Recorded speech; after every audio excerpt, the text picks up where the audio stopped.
You're listening to All Things Video, the podcast dedicated to uncovering the past and charting the future of the online video ecosystem.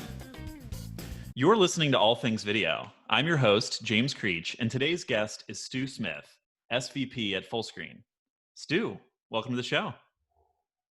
Thank you very much, James. I'm excited to be here. Yeah, same here. Glad we get to do this. We are both in Los Angeles, but recording from home due to COVID restrictions, but it's great to see you and excited to chat a little bit more about your background. I thought we'd start, you launched your career in the music industry. So I was curious, what initially attracted you to the music business?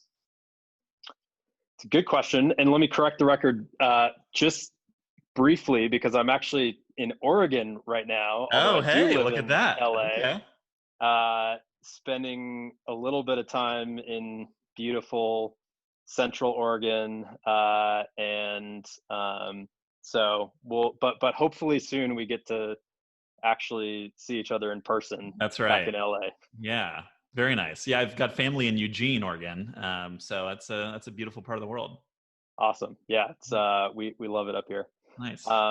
So your question was about music. Mm-hmm.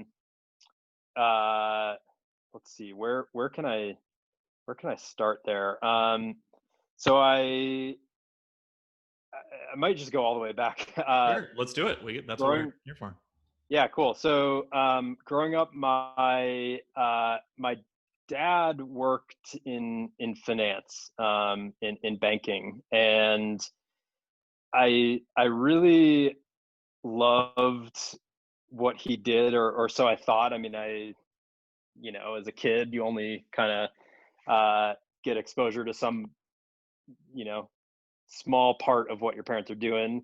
I think in the COVID world, you probably get a lot more exposure as a kid to your parents' jobs. But I thought, it seems like a really cool job, but banking seems really boring. And so I was like, well, is there something similar that I can do, focused on, business and strategy and revenue growth, things like that. But is there a way to do that in an industry that's more fun? And that was really the kernel of the idea for me, as growing up in, middle school, high school, and we had this program at my high school that actually allowed you to do an internship in your senior year. I think it was only like a month-long internship. So I took advantage of that, and there was a radio station, and I grew up in the Chicago area, where, by the way, there's not much of a mainstream music industry. There's a lot of blues and jazz and things like that. And there are a few companies that are music focused there, but nothing to the extent of LA or New York or London. And were you playing music? Were you in a band in high school, or? No, I have zero music talent. And in fact, we were joking because my brother and his wife are here staying with us, and they've got twin 10-month-old babies. Oh, and so my niece Nora it's very clear, she can't even talk yet, but you can just tell that she is a musical person. Mm-hmm. And the joke is that does not come from the Smith side of the family. So no, I was just more interested in, business. And I enjoyed music, and I played a couple instruments and things like that, but I just was, it was not happening for me as a performer. And it wasn't actually my hope to be a performer. I think, for me, being behind the scenes was actually more interesting. Yeah. I had helped out at, even some kind of local theater productions, and I would help out with like the lighting crew, or the there was one where somebody had to fly, and setting up the rigging to do that, which actually sounds scary now thinking back to that. Like, did we actually Let's know what have we were doing? 17-year-olds do this. Yeah.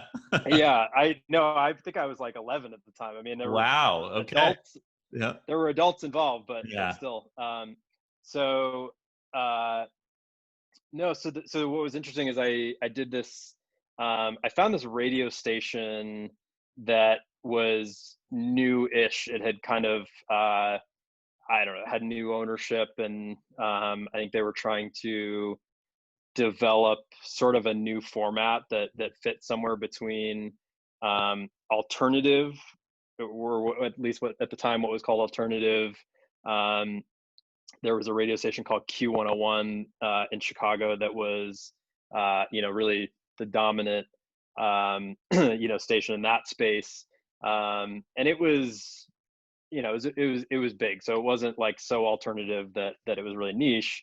um, and so they were trying to find something kind of between that, and I think at the time um, there was sort of this like college rock genre, maybe like the Jack Johnsons of the world, people like that, that was developing. um, and then there was sort of adult contemporary, which was geared more towards adults, and so they were trying to find this middle you know zone, which didn't ultimately work, but it was cool while it lasted, and it was something that I enjoyed listening to. And so I just apply. I don't know how I even got in touch with them. And there was a guy that I had listened to that ran this local new music show on Q101. His name's James Van Nosdol. I think I'm pronouncing that right. And he had moved over so I think that was kind of how I got on my radar. And so I got the internship, and they're Yeah. like, we've never had an intern before, just kind of, I don't know, just help Yeah. however you can help. You figure it out. I've had a few internships like that. I remember. Yep. Did you Yep. just fall in love? Was it like you immediately sparks flew? You're all about music? The music part, yeah, not Yeah. the radio part was kind of Sure. okay. But they were kind of sponsoring shows and having artists come in to get interviewed. And so I mentioned Jack Johnson earlier because he came to mind, because he was one of the ones that Mm.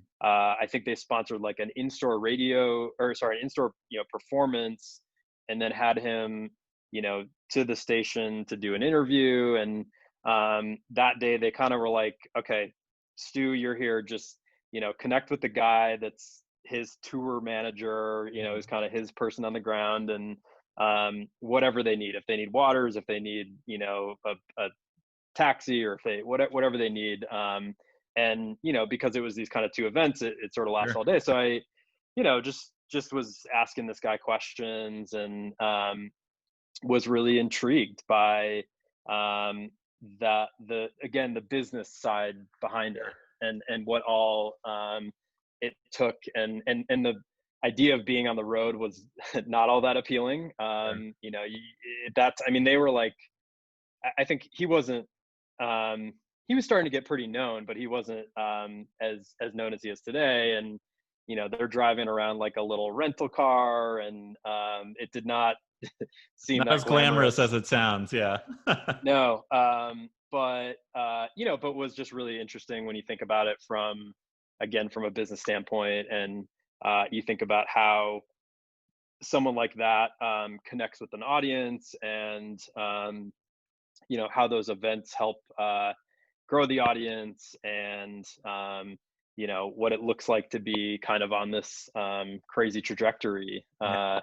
And so that was really kind of the takeaway. And it led me in college to do an internship, again, my junior year of college, Mhm. for a full semester. I went to New York, and Mhm. worked with, it was sort of two companies combined. It was ATO Records and Mick Management, and it was owned by the company I would later go to work for, called Red Light Management. And then went back and worked with them a little bit again, my senior year during our winter term. and then, ultimately spent 3 or 4 years at the beginning of my career working in music. And Fantastic. And I noticed, you spent yeah, all this time in New York, but then you ultimately end up making the coast to coast move. You come to LA and you served as the assistant to John Mayer. How did that come about? so he was managed by Mick Okay. Management, which is the kind of sister company. And it's funny because in New York, where he was living at the time, there were a bunch of interns, and I was basically the one that just didn't really, wasn't a fan of his necessarily. I mean, didn't really, feel starstruck or anything. And so I think I was the safe option when they're like, all right, this guitar needs to get delivered to his apartment or whatever. Mm-hmm. And so I, continued, did sort of a third internship after I'd graduated, working as sort of an intern assistant with him, which was, interesting. It was not the kind of work that I really wanted to be doing because Sure. it's not that strategic. But again, it's just one of those things where, you get more exposure to, to these parts of the industry. And again, it all, for me, it all kind of goes back to like, how does whether it's music or, video or any other form of entertainment or media, what's the through line, what's the connection to the audience, Yeah. and how has that evolved over time. Sure. And that's the stuff that's really interesting. Yeah. So one of the questions I like to ask people, just because I find it always brings up some fun stories, is what's the worst job you ever had? Was there anything, back in those early days, grunt work, internships that comes to mind? Man, that's a good question. What is the worst job I ever had? Geez. Well, so there was one, in the summertime. I would, try to figure out, is there work I can do that sort of like sets me on this path of Sure. music or entertainment or media. Um, and there was one summer where I ended up working at this radio station, and I was in high school, um, and I wasn't. They basically said, you're going to do the overnight shift, and you're not allowed to talk. And so all you're going to do is just make sure that music is playing and that the ads are playing when the ads are supposed to play. And I think it was like midnight to 5 a.m., Oh, something like that. geez. Graveyard. That's rough. Man, it was brutal. And I'm playing like, it's a pop state. So I'm playing like Britney Spears and, at the time, all kinds of pop music that I wasn't listening. I actually listen to a lot more pop music now than I Yeah. did at the time. And one funny thing, and there were a lot of funny things that happened there. And by the way, so I grew up in Chicago, but we would go up to like really far northern Michigan, to a little cabin in the summertime to try to escape the heat in Chicago. And so this is like small time radio station, not like big time in any way.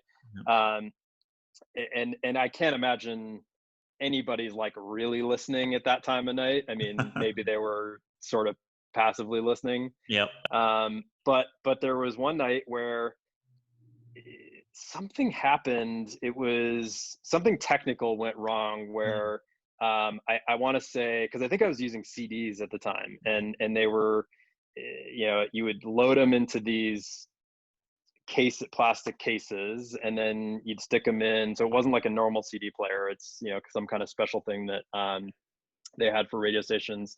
So you'd stick it in there, and you had this whole control board, and you'd hit play, and something happened where it either stopped playing in the middle of the song or never played. And so I had this kind of panic moment.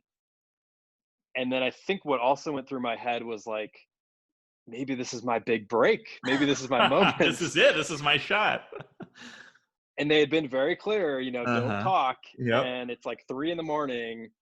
and I'm like, I don't know, I've got, I can see here like the weather report is printed Uh-huh. out, and so I just like hit go on the microphone Yeah. and started talking. I'm pretty sure I gave the weather report and I don't know, a couple other things, and loaded up a CD That's and awesome. hit play, and immediately the phone rings, and it's the I don't know if he was the program manager or whatever. His name Uh-huh. was Ron. Love the guy.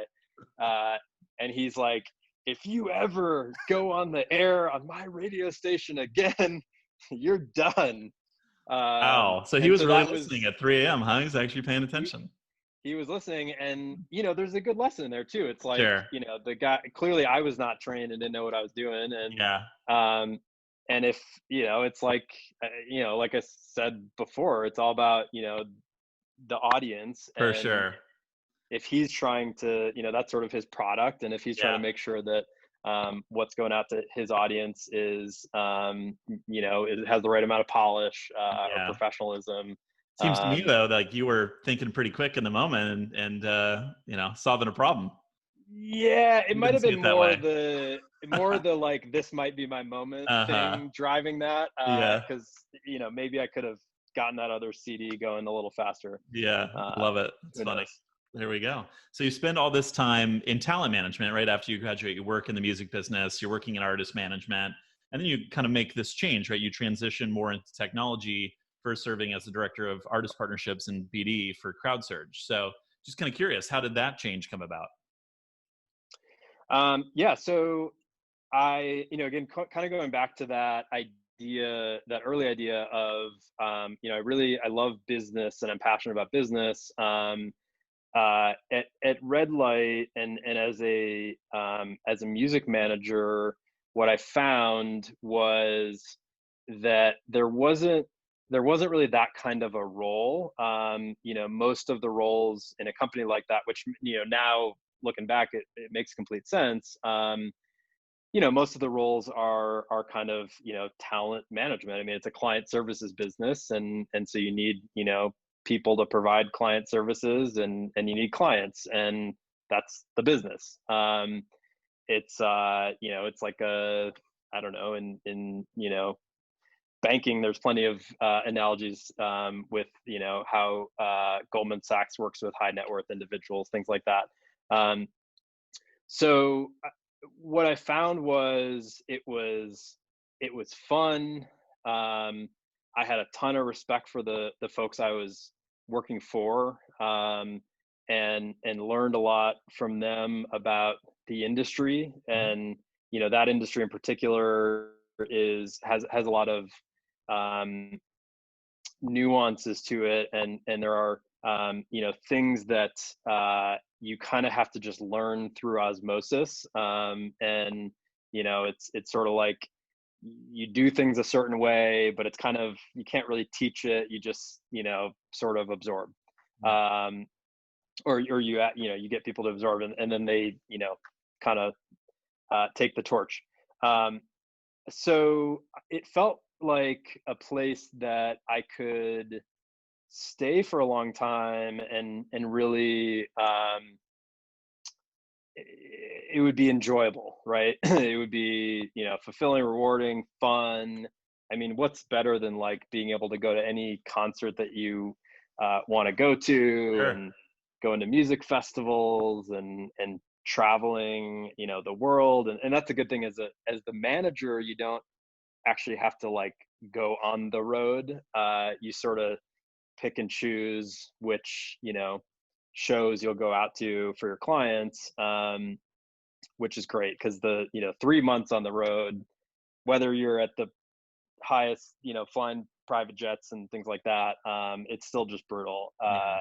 And um, and so I felt like I was at this crossroads, and it felt like one path was stay at Red Light, and follow that path, and continue to build up my own book of business, my own client roster, and that felt like a great path. But the other path was going back to this kind of obsession with just like how businesses operate, and what would that look like to explore. And it sort of had two options. One was go to business school and really learn this stuff, and the other was try to learn by doing, and that was kind of the startup route. And so ultimately that's where I landed. I think ending up on the wait list at Stanford didn't Nudged you in that direction, huh? it kind of did, yeah. It kind of helped make the decision for me. And looking back, I think it was the right one, because I ended up spending 6 years working in startups and pretty high profile ones, right? You spent some time at Teespring, then you went to Omaze, working in BD and partnerships kind of throughout. Yep, exactly. And so it's a good lesson in trying to look at what are the things that you're doing, for people that want to make a little bit of a career change. How do you explain the types of things that you do and how they could translate to another industry or another business. And for me, going to CrowdSurge, which was the first one, which later became known as Songkick, which people are probably more familiar with that name, was, it helped because it was so focused on the music industry. And so it's like, okay, you check that box. And then it's like, well, what do you do as a music manager, really? Well, it's a lot of communicating with people. You're just talking on the phone and on emails all day. There is an element of it that is business development. There's an element of it that's sort of account management, client services. But even with your existing clients, you're doing business development. You're trying to, secure that next tour deal with Live Nation or AEG. You're working through, big kind of brand partnership opportunities, things like that. And so I met the founder and CEO, and they had reached out because they wanted to start to do some work with Red Light. And so we, pretty typical in music is you'll kind of say like, okay, this is a new thing. And it was pretty focused on direct to consumer ticketing. So, competing with Ticketmaster essentially, which had been done in the past to varying degrees of success. And so what you do is you say, well, we've got these new artists that we signed recently that, we're not going to just let you start working with Dave Matthews Band or Alicia Keys or Luke Bryan. Like, let's start with someone that's yeah, a little lower risk. Yeah. And well, I was really impressed because they, worked with a couple of our small artists on, small tours, and it was the insights that they came back to me with afterwards, where they said, all right, look, we were able to sell, I don't know, a couple hundred, tickets. But guess what? Our technology allows you to bundle merchandise with the tickets. And when we did the analysis, we looked at all the open rate or conversion rate and upsell rate, and you guys made an extra $267 or something through these t-shirt sales. But if we extrapolate that out and say, at a larger scale, the fact that so many people are, while they're in that kind of purchasing mode, are willing to, to buy this extra product, sort of a different way. This was before that was more standard. And so I just love that they were, they weren't saying like, oh, this is annoying that you guys just gave us these like smaller, scale opportunities. It was more, no, we're going to really give you some insights and explain how this could benefit you across your whole business. That's awesome. So fast forward, I met the founder and CEO, and we sat down, and he kind of floated like, hey, they were really based in London at the time and had just a small presence in the US. And they were trying to build out a US presence and wanted to eventually launch an LA office because they were all in New York. And, so one thing led to the next. And I ended up leaving Red Light. I remember, it's funny, I gave like 3 months notice. Wow. Which, now looking back, I'm like, man, so many people just put in, two weeks notice or whatever. But I wanted to make sure that, I think that's maybe a little extreme, especially with how junior I was at the time. But, there's something in there about, you want to, you want to kind of, like the campsite, leave it better than when you found it, and make sure that the transition's smooth and things like that. Awesome.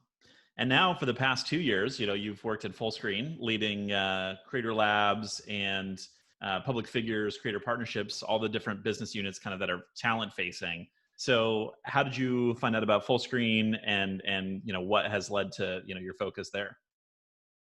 So I've been aware of it for a while. Trying to think of when it first got on my radar. I think early, this will go back a while, but there was a company in music called Topspin, run by Ian Rogers. I don't know if you've come across Ian at all, but great guy who's done some really interesting things in his career. And they were also focused on some of this direct to consumer stuff in music. And there's a woman who worked there as a product manager who I just had a ton of respect for, and we worked closely on a couple projects.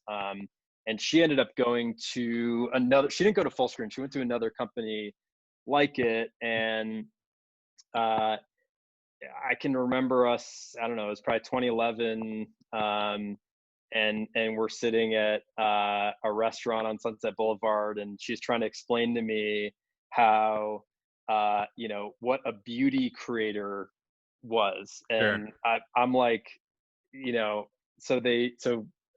putting on makeup, and then people are watching these it's like mind is blown, especially as she's starting to talk about kind of the scale of it. And my contacts with YouTube had been primarily through music, and so it was just very I from that moment I was really intrigued with the space.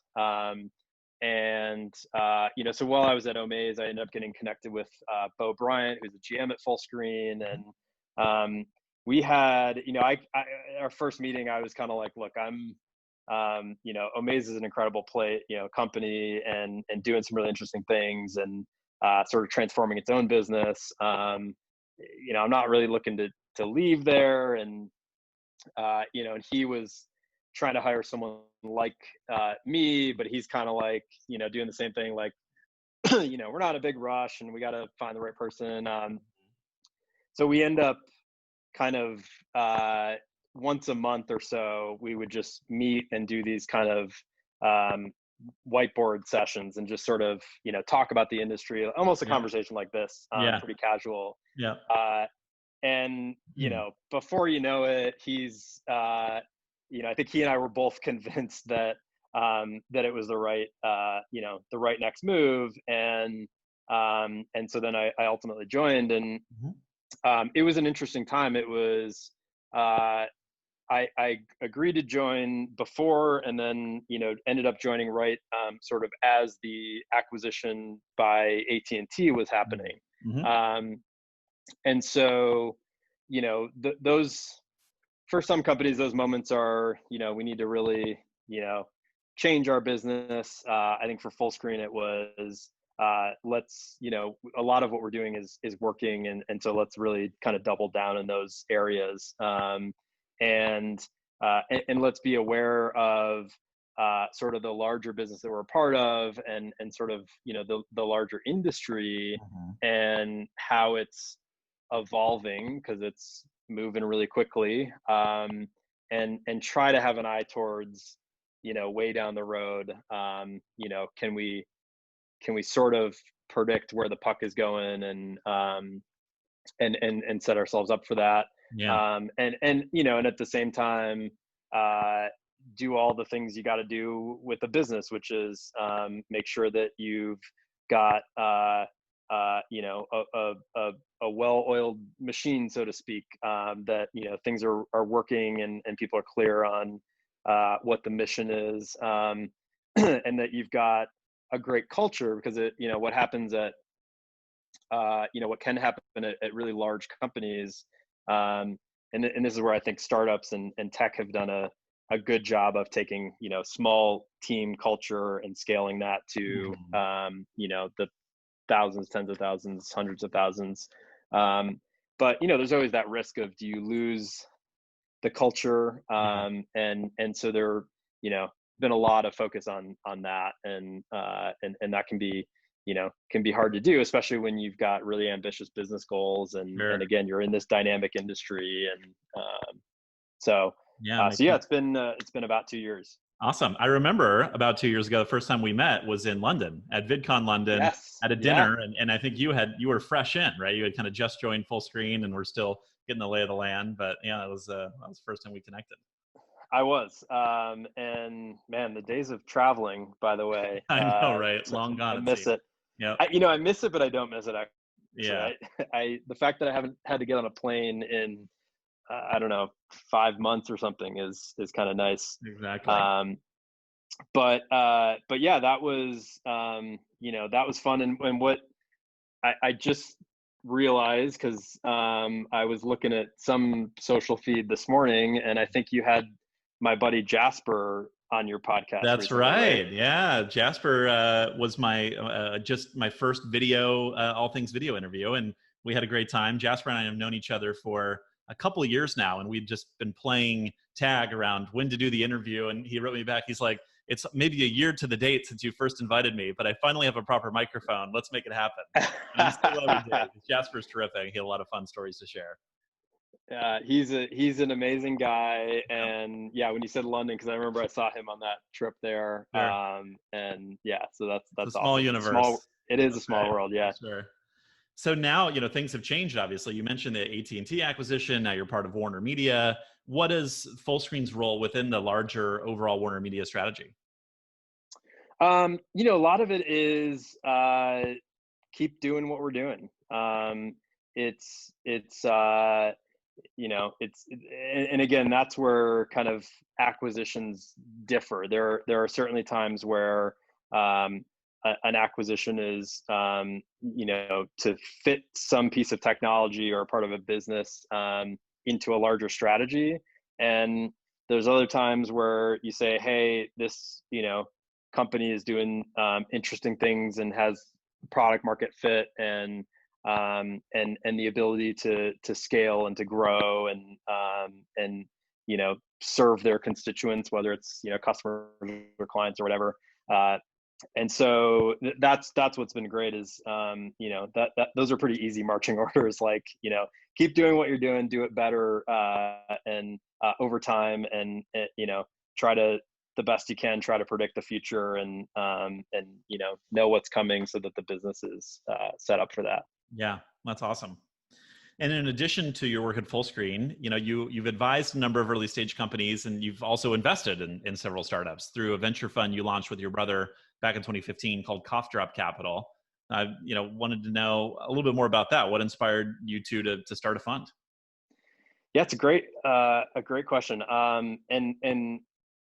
It's fun. It's super fun being able to, you know, work with a family member, you know, brother. And what's really funny is that I hear, well, when people ask about Coughdrop, it's two things. They want to know about the name, and then a lot of people who have a brother will express to me, like, I could never work with my brother.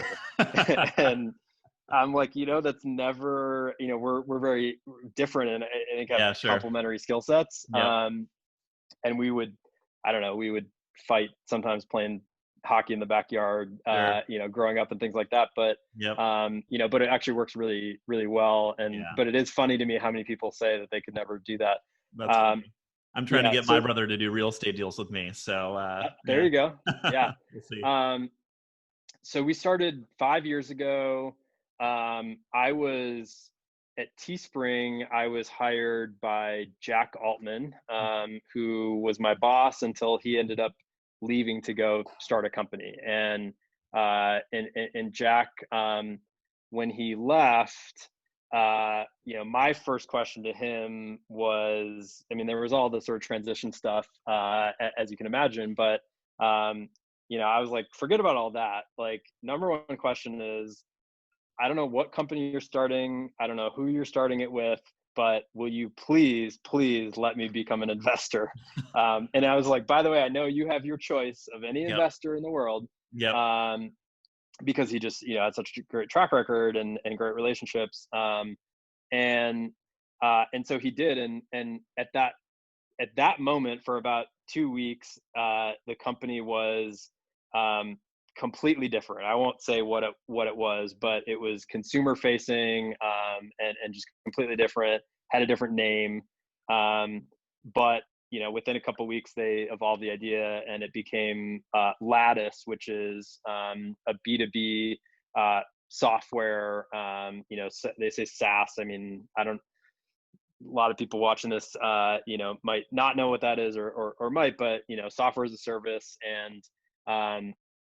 and Lattice is solving a lot of the challenges that we had at Teespring, and would talk about in terms of performance management, and goal setting, and alignment, and just an incredible product, and they have done very, very well, and have raised money at a much higher valuation. I can't remember if the most recent one is public, so I'm not going to say it.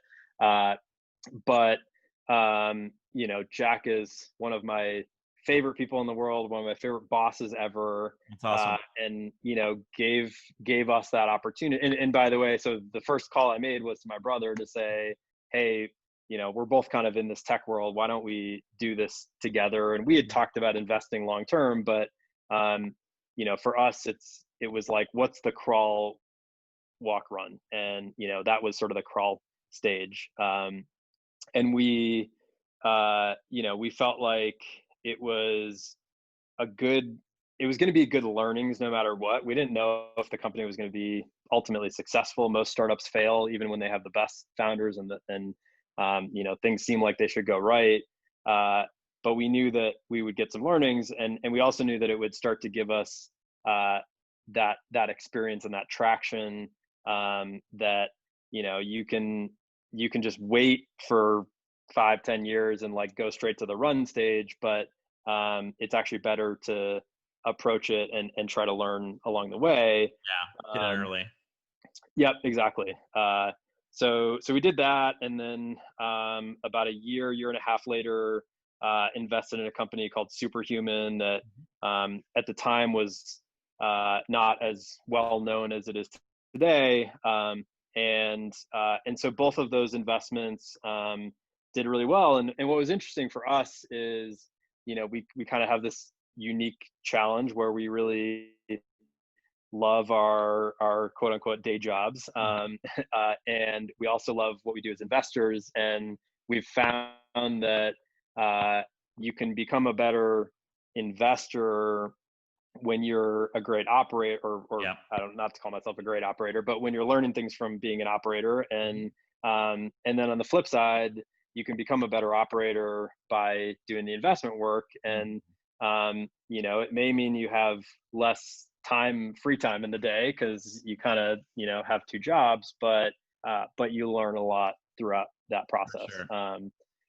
So we did those two companies. Yeah. Oh, sorry, go ahead. I was just going to ask, what is your core investment thesis? What is kind of the through line that guides your investment decisions? It's founder market fit. That's really, if I had to distill it down to just, a really simple, it's obviously more, there's more that goes into it than that, but at the end of the day, that's how we're going to, make decisions. And we can always rely back on that to say, if we're really struggling with something, is founder market fit there, right? Is this the right person to tackle this challenge, to, build a company around the solution to a challenge, because some things are just a product and they're not a company, or some things are a company but they struggle to become a company. And so those are really hard things to solve for. But is this the person who is uniquely, of anyone in the world, the right person to build this business? And it's a 10-year commitment usually as a founder CEO. So are they, do they have the resilience? Do they have the combination of EQ and IQ? Do they have unique insights that they can look at this particular sort of business or solution or product, and they know things that others don't, and therefore they have an advantage. Yeah. And so it's that, again, it's like how I summarize it as just founder market fit, because ultimately that's a good way to make investment decisions. Yeah. So I'm getting ready to write my third angel check, and I'm curious, for someone newer to the game like me, what advice do you have, right? If you were going to say, these are the hard lessons we learned along the way, or maybe these are some of the pitfalls to avoid, what would you say to watch out for? It's a good question, and we were asked this recently by someone. What do you know now that you wish you had done differently in the beginning? And we couldn't answer it. And it's probably just sheer luck, Yeah. right? But what hasn't changed is that focus on founder market fit. And so with Jack, where I had seen him as an operator and I had seen him tackle hard challenges, and his co-founder I had worked with as well, and was excited to make a bet on them. And look, if Lattice had not worked out, I still wouldn't feel like we should have done something differently, because it was the right bet to make. Same thing with Superhuman. I mean, it's a funny story, but again, they were not the buzzy company in Silicon Valley that they have been over the last year or so.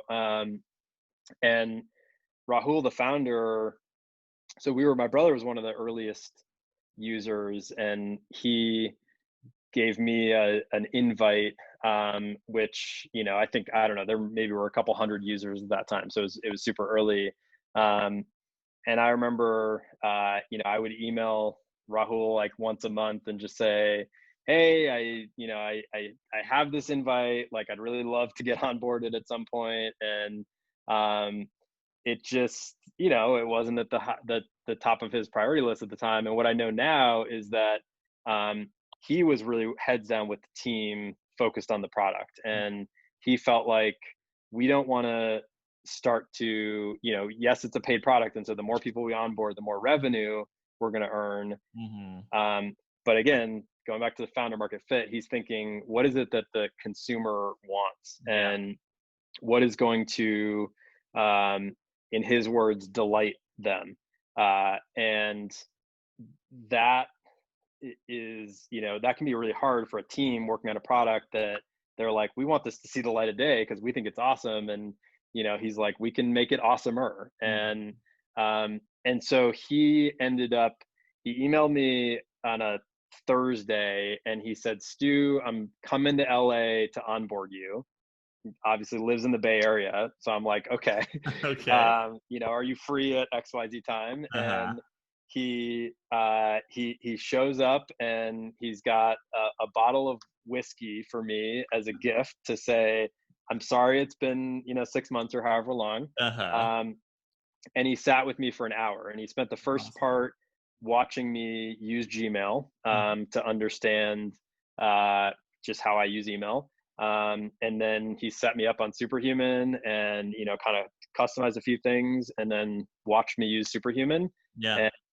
And he basically said, stick to it for a day or two, and beyond that, you're good. If you bail on it in the first couple days, then you've given up too soon, because those habits are hard to change. Yeah. But that just showed that consumer mindset, that idea of we're going to make something people want, and kind of that like product obsession that that you want to look for. So I guess the advice would be, find your unique insight, and whatever that is, however you decide to evaluate investments, stick to it. And if you understand business, then it doesn't really matter if you don't have investment experience, but have a thesis, and you can always change it, right? You could always go down one path and say, hey, that's not working so well. I mean, we've done that a little bit.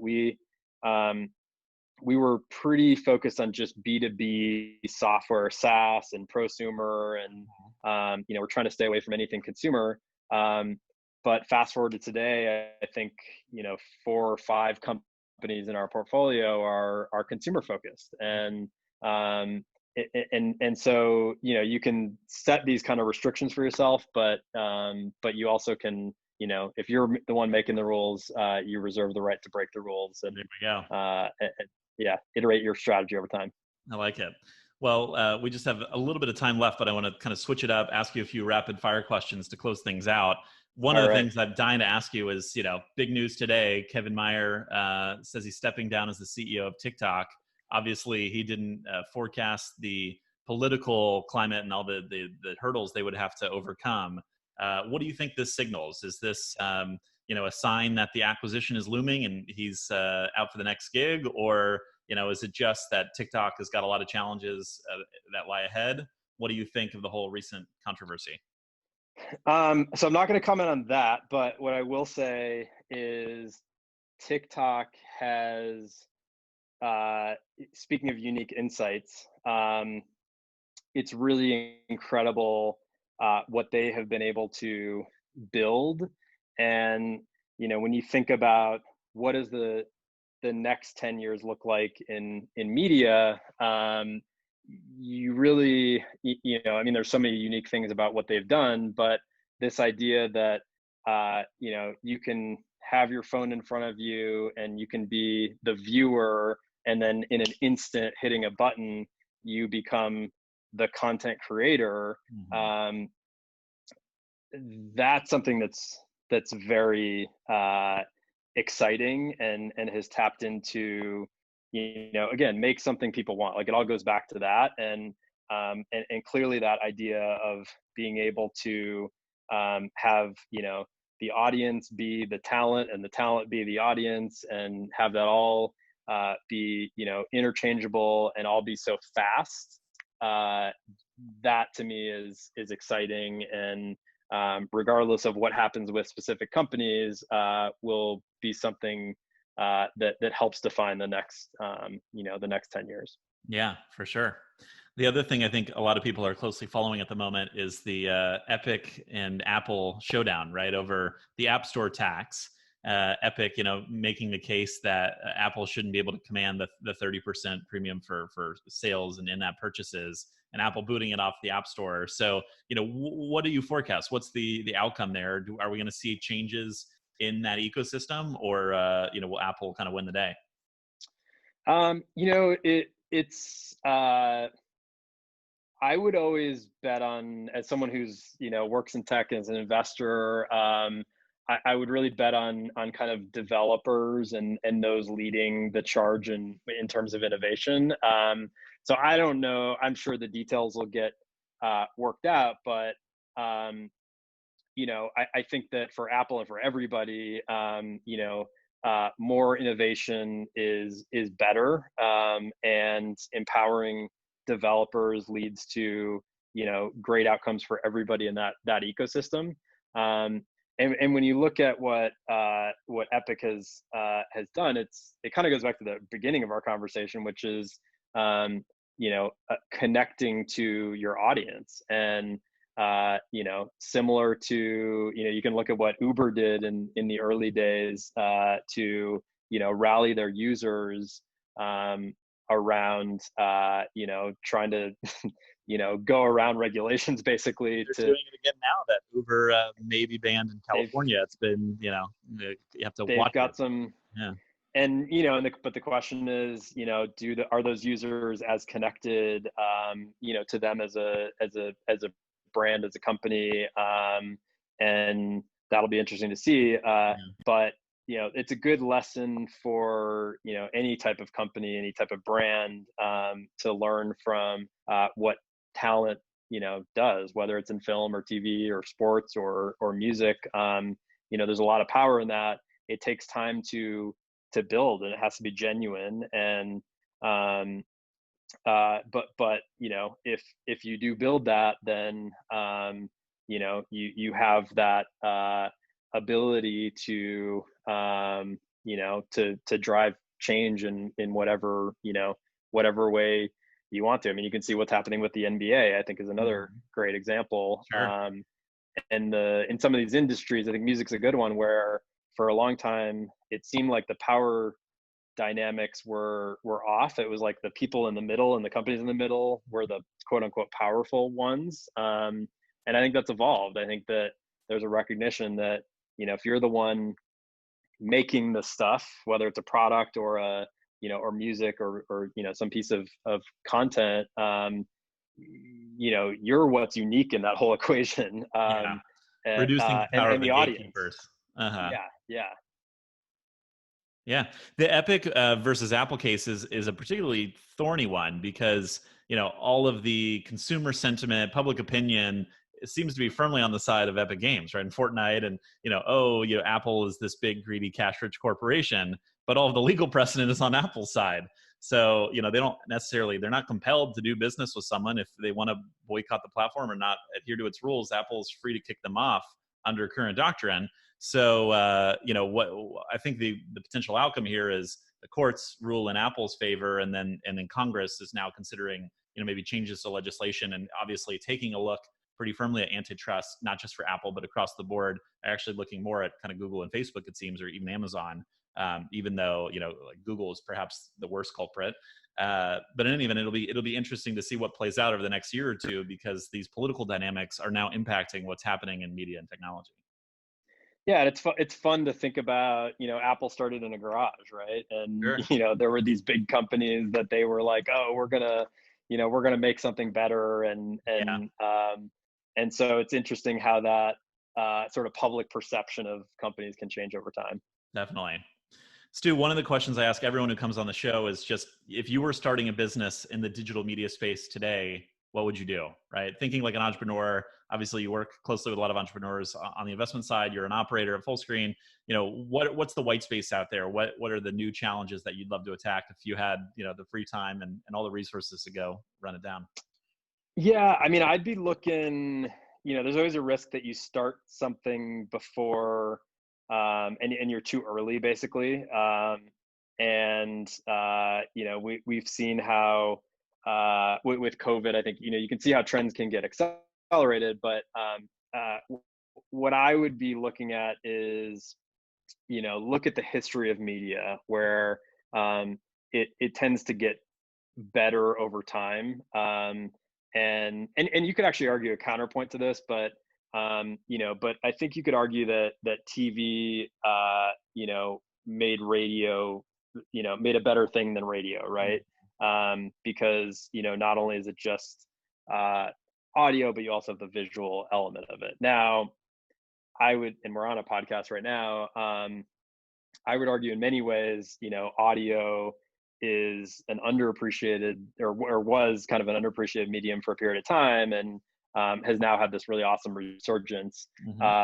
So I don't think it's quite as simplistic as I'm making it sound, but Sure. You can look at these broad trends, and if today video is everything, what I would encourage someone to do is figure out, what comes next, and you might have to think like way down the road, but what comes next, and how do you make something that people want, right? How do you build technology, or some other,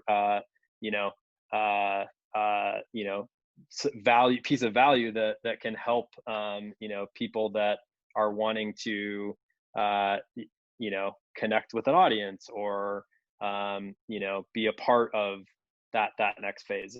And so it's, no one's got a crystal ball and can predict exactly what that will look like. But if someone was starting a business today, I would say, try to really look forward if you can. Yeah. Awesome. Stu, where can people find out more about you, Coughdrop Capital, and Fullscreen? Great question. So coughdropcapital.com. And we didn't get to the name. I should quickly explain the name. Tell us. So, because we get that question all the time. So there was a company called Smith Brothers Cough Drops that forever was the dominant cough drop maker. And I honestly don't. I need to know this because I get asked all the time. But I don't know if it's still around. But because Austin and I are the Smith brothers, we use the name, and our dad and his brother, our uncle, had used the name before, so we kind of actually stole it from them. With like some real estate stuff they did, and like this little sailboat we had, and had used that name. So, but anyway, coughdropcapital.com. I'm on Twitter, and I think if you just search my name, you can find me, because I can never keep my usernames straight across the different platforms. And then fullscreen.com. Awesome. Stu, this has been so much fun. Thanks for sharing your insight from the music business to media and technology to investment. It's been great. So really appreciate you taking the time. Absolutely. Thank you for having me again. And once things subside a little bit, hopefully we can actually get together in person. Yeah, we'll grab a beer when things settle down. But until then, enjoy Oregon, and great to see you. Cool. Thanks, man. You too. Thanks for tuning in. I'm James Creech, and this has been another edition of All Things Video. If you like what you hear, we hope you'll share and subscribe for new episodes. See you next time.